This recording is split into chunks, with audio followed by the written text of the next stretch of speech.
I'm always motivated, but no, you're absolutely right. What you just said there, and I don't think a lot of people realise that it looks sometimes you're having an easy life, but it is hard work, isn't it? They want to do the same old thing that they do day in, day out, and then they look forward to Fridays and they hate Mondays, and they might look forward to their retirement, where a bit of luck comes in. My good buddy Barry Sheene was sponsored by DAF Trucks on his motorbikes when he was racing bikes. He had sponsorship of DAF Trucks. When truck racing turned up in the UK, and he was invited to do it. And on day 14, this policeman realised he owned a lot of them. We put them all in his name. So I think that was, and we never saw that policeman ever again. So do is action. Here we go. I just want to start by introducing myself. I'm Tristan from XpressCoffee. This YouTube channel is where I want to talk about business, success, life goals, motivation. But it strikes me that whether you're a businessman, a racer, an actor, or you just want to make the most out of life, the core similarity is you still need to set goals and keep motivated. So today we have Steve Parish. I'm always motivated, but no, you're absolutely right. What you just said there, and I don't think a lot of people realise that it looks sometimes you're having an easy life, but it isn't. It's hard work, isn't it? Yeah. It is, and I think that's the key to it. Is you've got to be a grafter. No matter what you do, you have to do it. Put your biggest effort into it you possibly can, and I think that's so important. That doesn't matter what you're doing in life. And one thing I was always taught, and when I was growing up, was if it was that easy, everyone would do it. Absolutely, no question about it. And don't get me wrong, you sometimes need a little bit of luck, and you come to some crossroads at times in your life where, you know, there's 3 or 4 junctions you can take, and sometimes it is a bit of guesstimation, but if you take the wrong road, then you steer yourself back on the right one. Yeah, and also I guess it is an element of luck, but also it's probably you make your own luck by putting yourself in the situation for that to then happen. Sure, absolutely. And sometimes life's a bit of a gamble as well. And I'm not talking about on horses or on your lottery ticket. There's a bit of a gamble at times, because I have personally always chewed off a bit more than I thought I could achieve, because I think that motivates you as well. Yeah. Because it's very easy to get settled in something, you know how to do it, and it's all very easy, very comfortable. But I actually kind of like pushing myself beyond what I think I can do, and I get nervous about it, but the achievement is so much better. Yeah, no, I 100% agree with that, because I find for me is if you're uncomfortable, if you're a little bit stressed or whatever it is, it's moving your level. Sure. Because you're finding a new point to where, it might be one thing that stresses you today, the next time it's, oh, well, I don't know why I was worried about that. Absolutely, yeah, sure. And then you just bite another piece off, don't you? And you go on that way. And it is quite easy to get comfortable in life. And some people like that, don't get me wrong. There are people in this life that want to do the same old thing that they do day in, day out. And then they look forward to Fridays and they hate Mondays, and they might look forward to their retirement. No, none of that's appealed to me, and I'm sure not to you either. No, exactly. I don't think I could ever retire. So you always got to have something going and something to do. Sure, absolutely. So, just quickly, I'd love to know, where did it all start for you? Right, I guess if you're talking about motor racing, because that's pretty much been most of my life. Yeah. But I have, unlike a lot of modern day riders, you've got to remember I'm probably the oldest person you've ever interviewed. A lot of young guys, they'll go, I've always wanted to, watch Valentino Rossi or whatever, and I wanted to become a motorcycle racer and so on and so on. I had absolutely no idea that I was going to become a professional motorcycle racer. I lived on a farm not far from where we are here in Hertfordshire, but all I loved doing was motorbikes and cars. It didn't matter actually, cars or motorbikes. As long as I could go fast, which seemed fast to me, and it probably wasn't fast back then, it was maybe 40, 50 miles an hour, but I sort of like scaring myself, and I know that sounds ridiculous, but I guess that's someone you might call an adrenaline junkie. Yeah. I love the kind of excitement of whether it be an old BSA Bantam or a James, or motorbikes that were made in the UK that I found for £5 and got them going. Or it could have been an old Ford Anglia car, any old basically piece of shit that I could get hold of. I had a mate that was the son of the local village garage, and he managed to nick a bit of petrol so we could put our petrol in the cars and bikes that we had. And we used to just tear around the stubble fields. There was a disused airfield. So it was always from, and this would be from the age of about 13 or 14. And I was a bit of a rebel as a kid, but I was able to be because my father passed away when I was 12 years old, so I didn't really have any father figures. My poor old mum couldn't control me, and I was just this sort of lunatic that just wanted to go fast. Anyway, cutting the story relatively shortly, as soon as I was 16, I got a motorbike. That one that's round the corner here. There's a lovely little Yamaha that I managed to get, and you were allowed to have a motorbike then when you were 16. I think it's 17 now actually. And I went to the local store. By now I'm working because I was expelled from primary school and senior school, so my qualifications are 0. But I was always a grafter. I always knew that if you worked hard you could get somewhere. So I started being a tractor mechanic. I was an agricultural engineering apprentice, not earning a lot of money, but I saved every penny I could. Borrowed a little bit of money from my mum, bought myself a road bike, and I was a nutcase. And I don't mind admitting it. Lucky to still be here to this day, I guess you could say. When I first started riding motorbikes on the road, you didn't even wear crash helmets, you know, it was madness, and you tore around like some sort of nutcase on motorbikes that had plastic tyres, crashed into some ditches and luckily never hit trees. Anyway, I then met up with some other guys that bikers, I guess you could say we were 16, 17 years old, and we thought, a bit more fun, let's go racing. And it was just as simple as that. There was no structure. There was luckily a guy that could paint spray, there was someone that was a machinist, there was a welder, there was all these people that got all these mechanical attributes, and we decided to build a bike, and that's exactly what we did. We built this old Triton motorbike and went club racing, amateur racing, but it was not really for the racing, it was for the fun, the beer drinking on the Saturday night, it was sleeping in the van, it was like, you know, kids on tour, I guess you could say.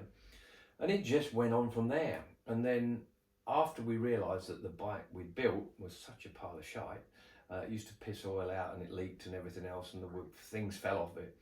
I managed to save up enough money to go and buy the bike that you can't see now, but it's behind the camera, a little 250 Yamaha, and started winning races. So it was as big a shock to me as anybody else, I guess. I got on a little bike like that and went along and started winning at amateur club racing, then got a bit of sponsorship from a fellow called Harold Coppock and got a better bike, and it just happened. I went from never raced before, 4 years down the road, I was teammates of Barry Sheene, which was just quite ridiculous. So back then, getting involved like club race stuff, is it a lot easier than it is now? I'd say, but clearly it's more expensive, but then prices have changed. You've got to remember that, you know, okay, when I was racing, a tyre was 25 quid, it's now 250 quid, but then 10 quid's probably £1,000 now, or £100 now. So I don't know if it was any easier, but we did it. We were probably able to do it on a lower scale. There wasn't the professionalism. Nowadays you go to a club race and there'll be a bloke there with a 30-foot truck and all the equipment of this and that and 2 mechanics and whatever. We just did it all ourselves. It was just a bunch of lads doing it all themselves. So it was slightly more amateur, but I think most things were back then. You know, there was people kicking leather footballs around, and Premier Division players still had a job. So it was the whole thing was much lower, maybe a bit cheaper to patch your bikes up and everything else. But I'd say in some ways it could have been harder, because the bike behind there, which we keep talking about, and we'll show you a picture of it, I'm sure, at the end, was a proper race bike. Whereas now most people start club racing on road bikes. So you can go and buy a second-hand road bike, maybe a CBR 600 Honda or whatever, put an exhaust pipe on it and so on. So it's actually easier in some ways, because bikes are more able to go racing now. Whereas when I started, you would not want to go on a racetrack with a road bike, because they were horrible things that just leaked oil and whatever. So in some ways it's slightly easier, other ways it's probably tougher. Right, yeah, no, that makes sense. And like you say, is the value of your money back. Sure.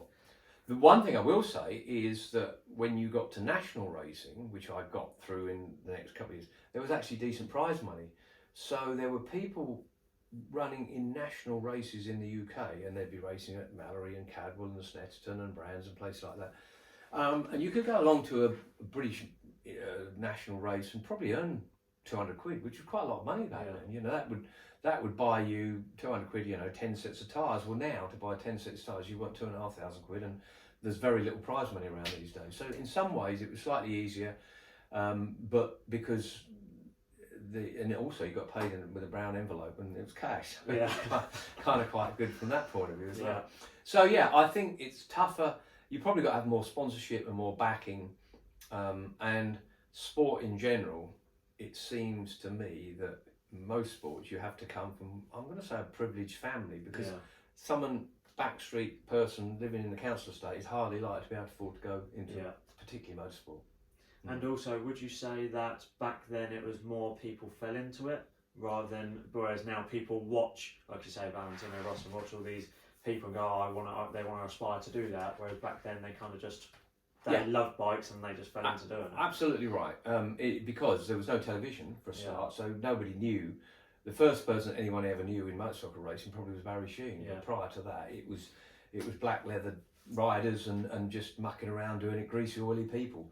So and unless now you could probably, with all the TV that's on, whether it's on BT or Sky or whatever, you could watch it and think, oh, I'd love to have a go at that. But back then, unless you were maybe a motorcycle rider and you bought Motorcycle News or Motorcycle Weekly, you wouldn't have a clue what was going on. It was a much more lesser known sport, I think, probably back then. And I think when you started, you had to be a mechanic because you had to fix your own bikes. I'm quite surprised now. I talked to some of the younger riders and they wouldn't know a flipping difference from a Phillips screwdriver to a set of pliers. It's quite incredible how some riders have no idea about the mechanics, but their dad probably does, or they've got a mechanic that does. So that's quite different as well. Yeah, I guess, would you say that's the difference in maybe a passion of doing something and just doing it, or? I think so. I guess people now aspire to be famous. Famous is good. Well, in fact, I was just listening. We're going to date this now because Michael Parkinson's just passed away yesterday, and I listened to an interview he was on about it. He said, truthfully, most people actually want to be famous. You might not know it, but you kind of want notoriety. You want to achieve. And nowadays, you can look at something, and let's face it, at the moment, just about every girl of the age between maybe 6 and 14 is playing football because the women's football team are out there doing very well. When Wimbledon's on, everyone wants their kids to be, Rafa Nadal or something like that.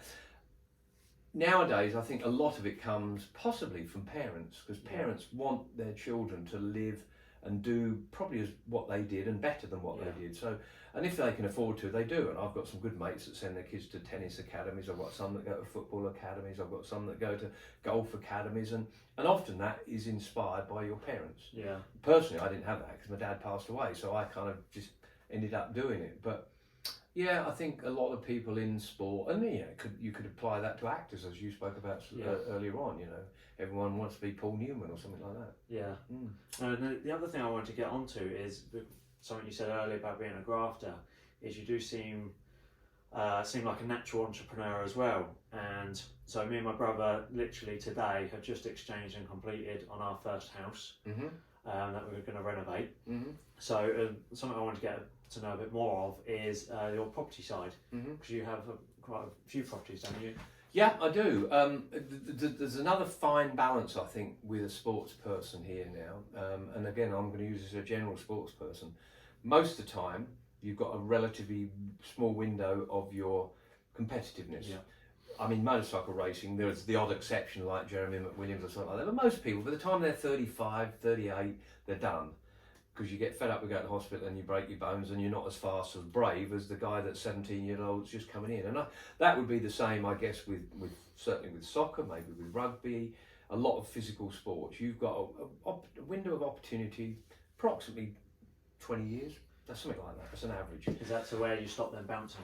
Yeah, you stop bouncing, you end up breaking, and you get fed up with waking in hospitals wondering who you are. And that's what happened to me, I think. And so I went on to run a team after that.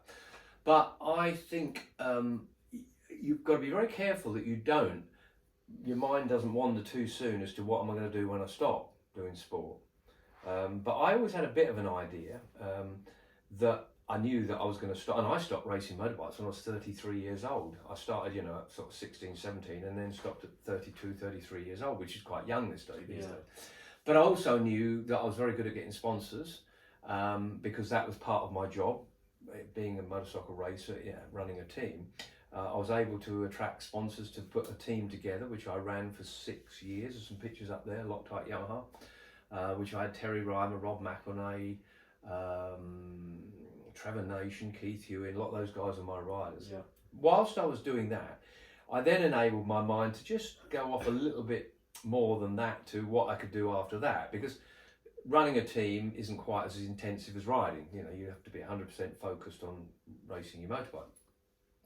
But then this is where a bit of luck comes in. My good buddy Barry Sheene was sponsored by DAF Trucks on his motorbikes. When he was racing bikes, he had sponsorship from DAF Trucks. Well, truck racing turned up in the UK and he was invited to do it. I was hugely jealous, and so I went to Mercedes-Benz and said, Barry Sheene's driving a DAF truck, give me a Mercedes and I'll beat him. And the reason I said that, because whenever we raced cars together, which we did celebrity races, I was always better than him, but on motorbikes he was always better than me, generally.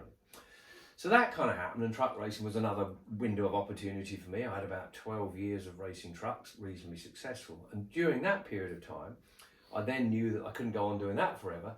So I started looking into things that I could do while still enjoying my life, and property was the one thing that jumped out. I knew lots of people into property.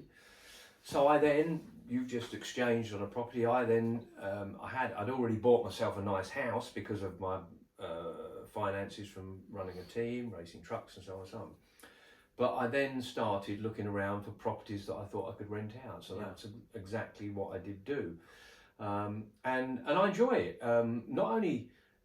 Property's a great example, isn't it? Because not only can you earn money from renting them out and also doing them up and selling them for more money, but you also generally get an increase in value of the properties. So your portfolio grows automatically. The difficulty will be for people at the moment now is interest rates because of mortgages and everything else, and it's going to affect you in your life. I lived in I was going to say, no, I'm going to change that. I was going to say I lived in a good time when mortgage rates were low, but when I was buying a property, mortgage rates were about 12%. I mean, it's huge. Yeah.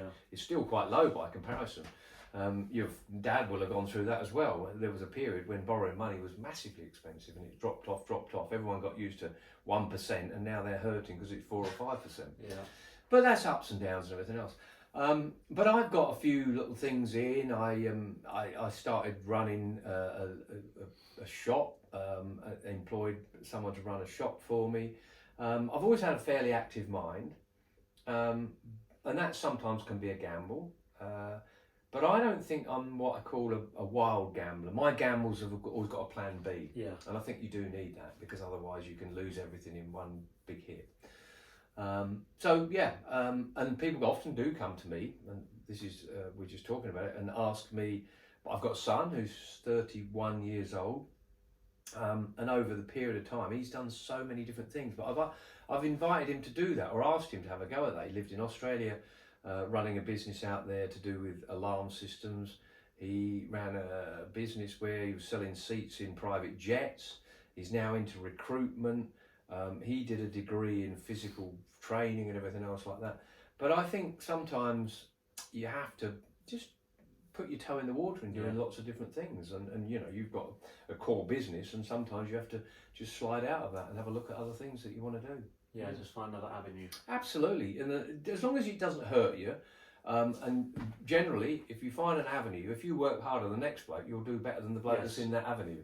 And there is actually a lot of lazy people out there, luckily for people like you and me, because if they're lazy people, it's quite easier to do better.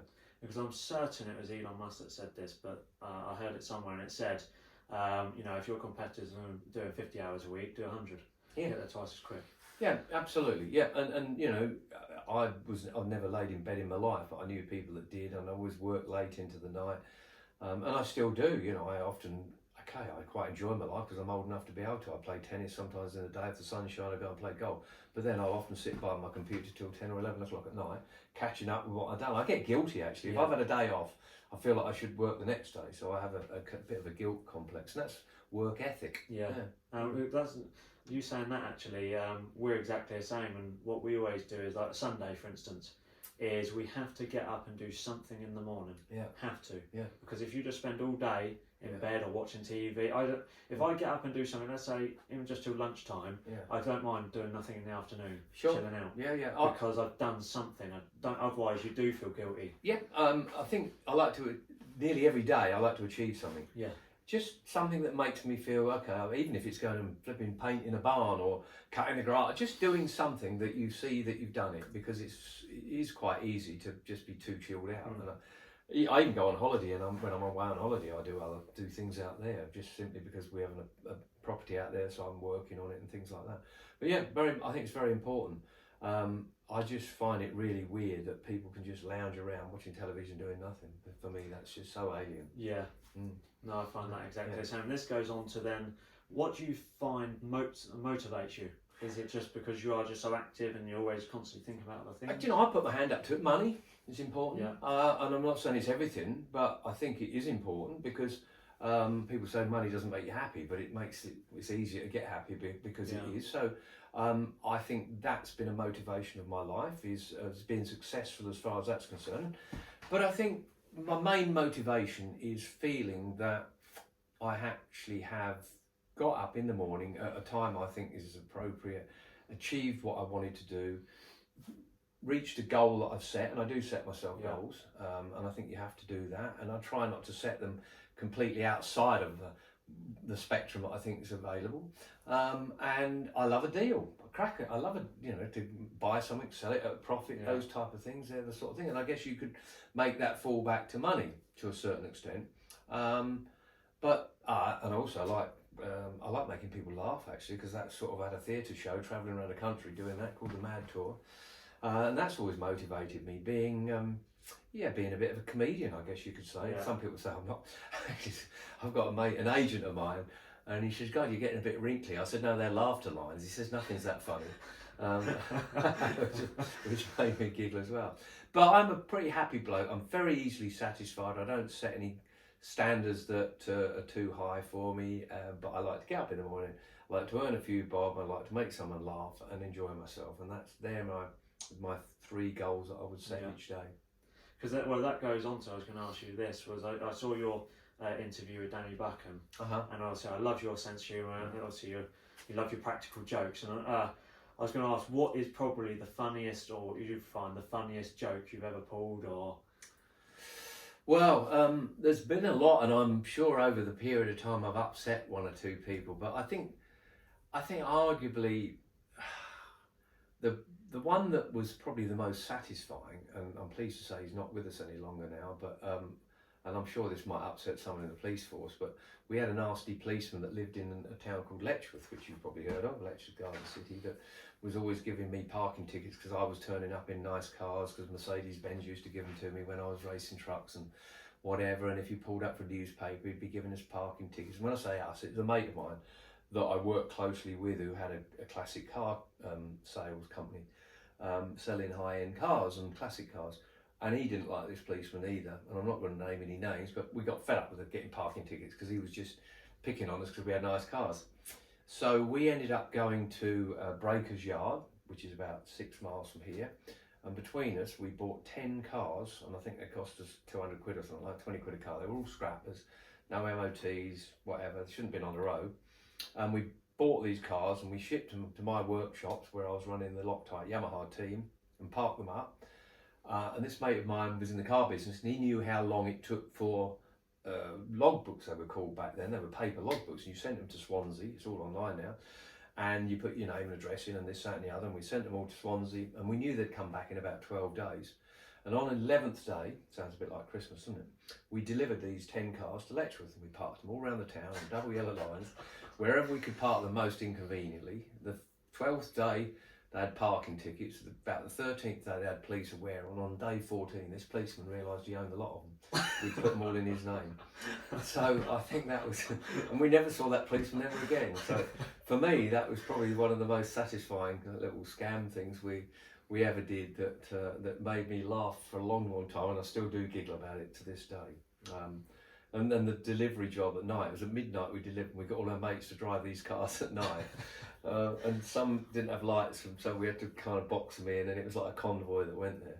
And halfway there, another giggle came in. Late at night we pulled up at a T-junction, and we all ran into each other, and there was someone turning right that got out with a piece of paper and said, "No, I'm witness to it." And we went, "Oh, don't bother," and just drove off, leaving bits of bumper and lights and everything else. So that was a bit of a giggle. But yeah, there's been hundreds and hundreds and hundreds of them. I even, Barry Sheene and I burgled someone down in Crawley, and I'm not at all embarrassed by this. it was when he was living in a place called Charwood in Surrey near Gatwick Airport. They had a housekeeper, a girl, who had a boyfriend who was a nasty piece of work, and he borrowed a load of money off this housekeeper that worked with Stephanie, Barry's wife. She used to do the cleaning and the washing and whatever. And this poor girl was absolutely mortified that this guy that she knew had borrowed 500 quid off of her and then dumped her and run off with the money. Barry didn't think it was a very good idea, and I thought it was a terrible idea. We found out where this guy lived, and we actually broke into his house and stole 500 quid's worth of stuff and sold it all and gave it back to this girl. Can you imagine Barry Sheene being caught? I think the police had let us off. We were wearing balaclavas and everything. And I know it's not the right thing to do, but it's a bit like Robin Hood, really, isn't it? We went and raided his place with a stereo system and whatever, and flogged it all off and gave the girl the money back. So Barry and Steve bailiffs. Yeah, exactly. Yeah, that was it. And typically, and at the time, I know it sounds a bit decadent, but I was driving a Rolls Royce. It wasn't a new one. He had a new one. I had an old beaten up one, but we had to go in my car and we had to put tape over the number plates and things like that. So it's all hugely illegal. But back then, it didn't seem to be so bad because no one had cameras and phones and there was no social. I do feel for people. I feel for people at the moment on one side of it, but not on the other, because yes, you can get caught doing things now because everyone's got a phone and the social media, but it's so much easier to promote yourself. If you're doing an event and putting on a show, for instance, my theatre shows, the main way we promoted them was putting them on Twitter and Facebook and whatever, which you couldn't do in the past. You had to put it in a local newspaper and hope someone read it. So nowadays, you've got to, like most things in life, you've got to use what's available, and it's a tool. Make sure you use it properly. And kind of move with the times. Yeah, you have to do that. But the downside is if you do become a celebrity, a famous person and a face that people recognise, you've got to realise that you can get busted easy. Yeah. So that's something else to bear in mind. Because the other thing I was going to move on to is something we both have in common, which we were discussing earlier, is so I fly an R22, and I know you fly fixed wing. Is what got you into that? Just convenience. I wouldn't say I ever wanted to become a pilot, but what I didn't want to do is sit in traffic jams and get caught up going places and everything else. And I took my licence in 1992, so it's like 30 odd years ago, because I was racing trucks at the time. I wasn't doing much in the winter months. There was an airfield up the road called Falmere, and there was a very pretty instructor there, so that could have been that, actually, thinking about it. And I just thought it was something to do in the winter, and I literally just went down there, said I want to learn to fly, and I did it in about a month. I just literally just did it every day, because I wasn't working in the winter because I was racing trucks in the summer months, and got my licence. They'd got an aeroplane for sale, and I bought the plane at the end of my licence. Literally the day I passed my test, I bought the aeroplane because I could afford to. And then used it for work, and I literally most of the European races I flew to. I certainly flew to Cabell Park and Donington Park and Alton Park, and all the tracks around here. Most tracks have got an airfield close by, particularly Goodwoods and Le Mans and Assens and places like that in Northern Europe. So I learned to fly simply because it enabled me to get places quicker, get back quicker. And on occasions I could do 2 jobs in one day. I could be at Cabell Park in the morning and perhaps at Snetterton in the afternoon quite easily, because it's like 20-30 minute flight. So my aeroplane is a tool for me to get from A to B, and something like the Isle of Man. Oh, and I have to remember that I lived on the Isle of Man for 10 years, and so it enabled me to go backwards and forwards there an hour and 20 minutes to the Isle of Man, where trying to get there by car, ferry or whatever is just a nightmare. So an aeroplane to me is literally a tool for my work. So what made you go airplane and not helicopter? I looked at, this is going to disappoint you, you're doing helicopters. I just felt that they were too expensive to run, and a lot of the time I was going to Europe. I fly to Dijon, to Le Mans, to Assen in Holland, to Hockenheim in Germany. And fixed wing is faster. You can fly it in bad weather, more so. I know when you get into a big Augusta 109, you can fly with autopilots and everything else, but I got myself an instrument rating, and I could pretty much go from A to B in any weather, unless there's some massive storm, because I could fly with a plane that had a good autopilot and I had a rating.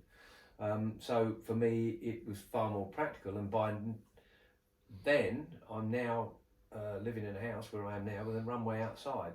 So you've got half a helicopter by the fact that I don't need to go I mean, most people have to go to an airfield to get an aeroplane. I can walk out my back door and get an aeroplane. So it's only the landing bit. Yeah. And as I said, most places I was going to, there was always an airfield fairly close by. And I just say to someone, at Cavill Park, for instance, there's one literally across the road, so you can land there. Brands Hatch used to be able to land on the car park there. Alton Park, it's 4 miles to the nearest airfield. Snetterton used to let me land on the start and finish straight. No, the main straight. Le Mans, there's one right by the track. So yeah, a lot of places, it's like when you've got a runway at home, you've got half a helicopter. Yeah. And I reckon, you're going to find this out, it's probably about a third of the price to run. Oh, yeah. The cost of running a fixed wing is so much less. Yeah. Even just like buying them is just so absolutely. much. Yeah, no question about it. Everything is more expensive. But of course you have got the convenience of going off from your garden, or if you've got room for it, to someone else's garden or field outside them. But don't get me wrong, I love helicopters and flew a lot, because Barry Sheene had started off with an Enstrom, then he had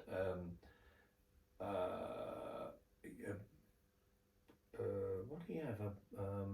Hughes 500, that's right. He ran a few Hughes 500 for a long time, which was a lovely helicopter. Then he ended up with an Augusta 109, a big 8-seater thing. Yeah.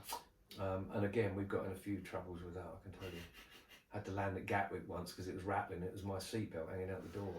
And I had to shut Gatwick Airport down. And just landed on the Miners' Union bowling green up at Scarborough once when we thought we were at someone's hotel, and wrecked all the bowling greens.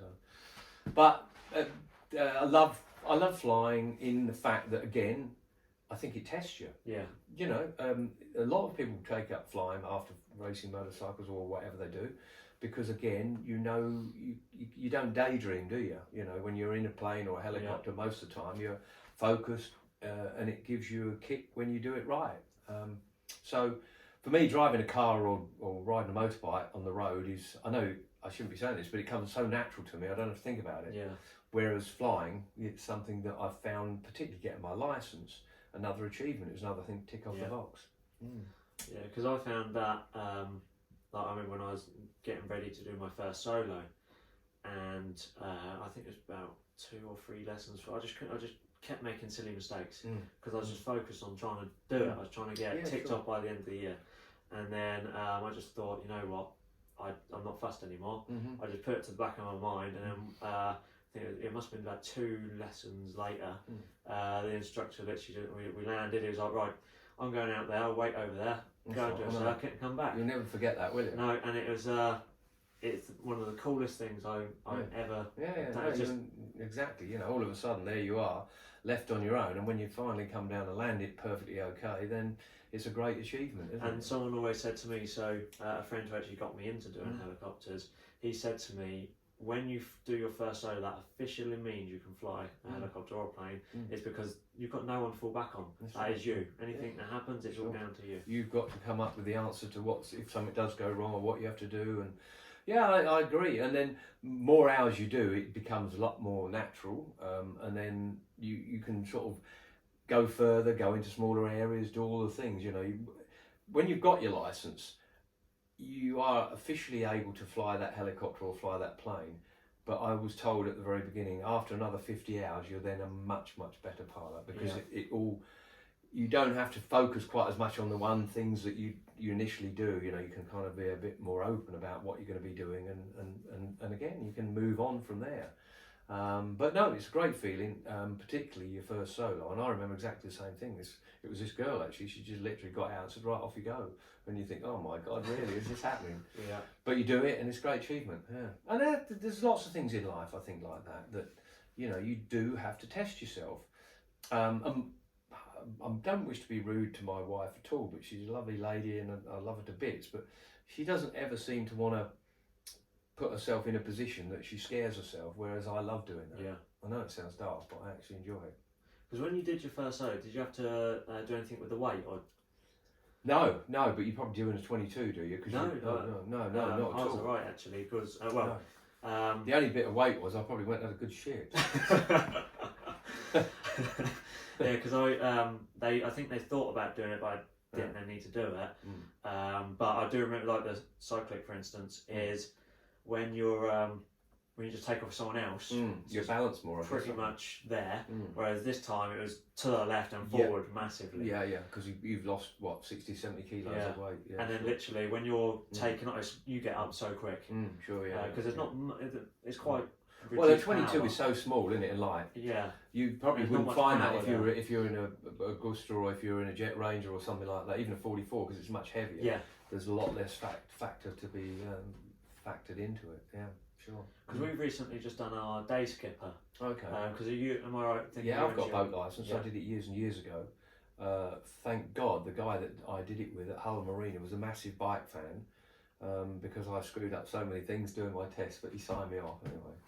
Yeah. But is it 2-day test now or what? Ours was 5-day. Was it? Yeah. Right. So basically, my actual first proper time, I'm going to say driving a boat's probably not the correct term, but was that night. I had to do the night, one, and that was so fun.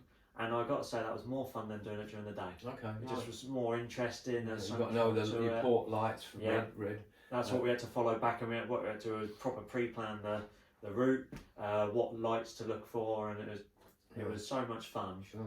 But that was definitely more fun than doing it during the day. Yeah. I don't think I did my night one actually, but I don't normally go out at night in it. But so it's more about seeing other people's lights and realising which way around they're facing. Basically, and how I was taught flying, no more red wine left in the cellar. So red left. Yes. That's the way to remember. There's lots of different things. I remember again something for flying was bump, brakes, undercarriage, mixture, fuel. That was the way you remembered putting your undercarriage down, making sure the fuels are right. Handbrake off. So brakes, undercarriage, mixture, fuel. They were the 4 things to remember. Is there a little sequence you have to remember with helicopters when you're landing or anything? So you got like hazel checks and stuff like that. You got your free DAT, which is just basically checking your fuel and pressures and the engine, doing your radio calls. Yeah. And then that's one thing with me on the radio I've got to really learn on is because I just talk to them like another person. Right. Okay. It's like, please, do you mind if I do this? Right, yeah. Okay, if I land over by the cafe. Exactly. I know. Exactly. Instead of holding point Zulu or whatever it might be. Yeah. So that's one thing I've got to learn or get right is actually talk their lingo. Yeah. But the way I look at it, as long as you get the message across. Absolutely right. Yeah, as long as you can do that. But yeah, there is a bit of learning to all that, and it's. As you say, proper speed. But Barry Sheene was classic. He was just, afternoon's Barry Sheene, all right, if I come through. And that was through Gatwick, you know. But again, it focuses your mind. And I often think this about my son went to university, and I don't think he went to university necessarily to learn a particular thing. He did sports psychology and that. But I think sometimes you have to put yourself through things like doing your test for your helicopter because it re-engages your mind into learning and studying and all the things that you need to retain in your own mind, and that's another way of doing it. A lot of people never do another test of anything in their life after school, do they? No, literally probably a car test and that's about it. That's right, yeah, sure, yeah. And in fact, I have got to do a test flying only because I got a yellow card for allegedly coming close to the Queen when she was alive. She was flying over the top of it. She shouldn't have been coming over it, should she? But there was a NOTAM, which you'll know about, to not fly zone, a no flying zone, and I knew she'd passed by because I heard her on the radio and I was coming back to land here. And I landed here at Top Farm and the CAA gave me a big rollicking, so I have to do a yellow card, what's it called? Traffic infringement course or something like that. But I don't mind. It's not a bad thing to sometimes do. It keeps you up to speed. Because there's one thing then, what I like to ask people is, tell me something that nobody knows about you. That nobody knows about me. Probably a lot of people in the motorcycle world. I was very fat as a kid, and my nickname at school was Jumbo. A lot of people won't know that, but if anyone has studied my crash helmet, on the back of my crash helmet, it still is, there's a picture of an elephant. And that is where it comes from, because up until the age of 13, I was a right little fat bastard, a little porker, and my nickname at school was Jumbo. And it ended up being Stavros from Barry Sheene. Maybe some people would know I was a kid, because the reason Stavros came about, because Stavros, on a TV show called Kojak, that you won't have ever heard of, there was a fat bloke called Stavros who got curly hair, and as a kid I had curly hair. There's any old pictures around it, and that's where the name of Stavros came from. But my nickname at school was Jumbo, and that's why I have an elephant on the back of my crash helmet to this day. Okay. And then all of a sudden left school, couldn't stand school, so that's why I probably sat around and ate a lot. And as soon as I left school, I got stuck into doing everything I wanted to do, and that's where all my weight disappeared from. So that's probably one of the things that not many people will know about. Other than that, what else can I think of that? I used to steal my dad's car when he was still alive at the age of 11 years old and sit on a cushion and drive it around the village in a Humber Super Snipe, which probably wasn't the thing that you should be doing. I mean, the police are going to turn up in here. If anyone sees this, I'll have the police turn up here, won't I? I was a bit of a tyke as a kid. I was always getting into trouble for this and that and everything else. But I think most things that I've got up to have been either written about or people have seen. Truck racing was good. No one could ever understand how I used to qualify better than them, but I used to get out on the track as much as early as possible. And then we had water cooled brakes, and I'd do my best to get my fastest lap in and then dump all my water as much as I could on all the slow corners so they didn't have any grip. A little bit of a cheat, I guess you could say, but they should have done the same thing, shouldn't they? Yeah. It's always, this is life, isn't it? Be one step ahead of the next person, or try to be. Because I don't care what anyone says, life's a competition. Yeah. It really is. It's all right saying that motor racing is a competition, but I found that after I stopped motorcycle racing and getting into what I call the real world, there's just as much competition out there. There'll be someone trying to undersell your coffee beans. There'll be someone trying to make machines cheaper than you. Life's a competition, and you have to remember that. And if you want to succeed, you've got to be one step ahead of the next person. And I think that's a simple thing to think about. And if there was one question that I could have asked you, or you would have wanted me to ask you, what would that have been?